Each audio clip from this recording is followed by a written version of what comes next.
ಕೆಳಗೆ ಇಲ್ಲಿ ನೋಡಿ ನಾನು ಈ ಮೂರ್ತಿ ಮಾಡಿದ್ದೇನೆ ನೋಡಿ.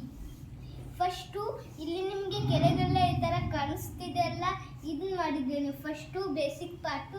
ನೆಕ್ಸ್ಟ್ ಅದಾದಮೇಲೆ ಇದನ್ನು ದೊಡ್ಡದು ಮಾಡಿದ್ದೇನೆ ಮತ್ತು ಇದನ್ನ ತೆಗಿಬೇಕು, ತೆಗೆದ್ರೂ ಹಾಕಕ್ಕೆ ಬರುತ್ತೆ ನೋಡಿ ಗೈಸ್. ಈ ಥರದ್ದು ನಾನು ಒಂದು ಸ್ವಲ್ಪ ಈ ಥರ ಕಟ್ಟಿದ್ದೇನೆ.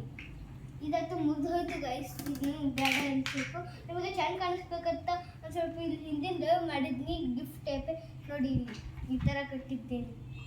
ಇದು ಶಿವದ್ದು ಮೂರ್ತಿ ಮಾಡಿದ್ದು ನಾನು ನೋಡಿ ಗೈಸ್.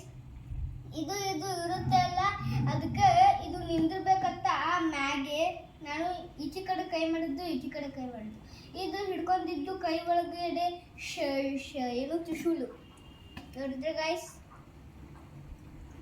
ನೋಡಿ ಈ ತ್ರಿಶೂಲನ ತೆಗೆದು ಹಾಕಕ್ಕೆ ಬರುತ್ತೆ.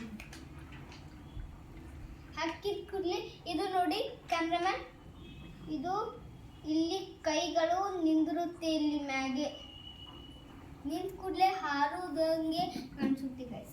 ಅದಕ್ಕೆ ಫಸ್ಟು ಬೇಸಿಕ್ ಪಾರ್ಟ್ ಇದು ಕೆಳಗಿಂದು ಮ್ಯಾಟ್ ಟೈಪ್ ಮಾಡೋದು, ಆಮೇಲೆ ಇದನ್ನ ಮ್ಯಾಗೆ ಈ ಥರ ಸ್ಕ್ವೇರ್ ಟೈಪ್ ಮಾಡೋದು, ಆಮೇಲೆ ಇದನ್ನೆಲ್ಲ ಮಾಡಿದ್ದು ಈಸಿ ಗೈಸ್. ಇದನ್ನ ಮಾಡಿಬಿಡ್ಬೇಕು ನೀವು. ಈ ವಿಡಿಯೋ ನಿಮಗೆ ಚೆನ್ನಾಗಿ ಅನಿಸಿದ್ರೆ ನಾನು ಮುಂದಿನ ವಿಡಿಯೋ ಒಳಗೆ ಬರ್ತೀನಿ ಗೈಸ್. ಅಷ್ಟೊತ್ತೊಳಗೆ ವೇಟ್ ಮಾಡ್ಕೊತೀರಿ. Bye guys.